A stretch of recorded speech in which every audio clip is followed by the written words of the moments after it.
Flood watch in effect from 9 p.m. Central Daylight Time this evening through Monday evening.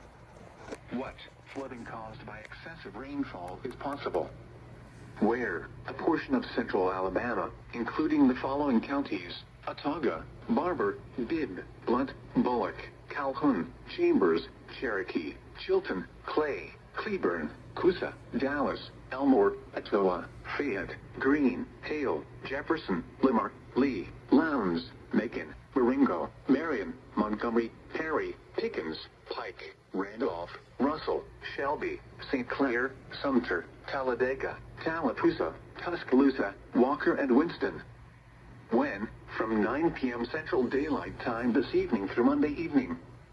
Impacts: excessive runoff may result in flooding of rivers, creeks, streams, and other low-lying and flood-prone locations. Flooding may occur in poor drainage and urban areas.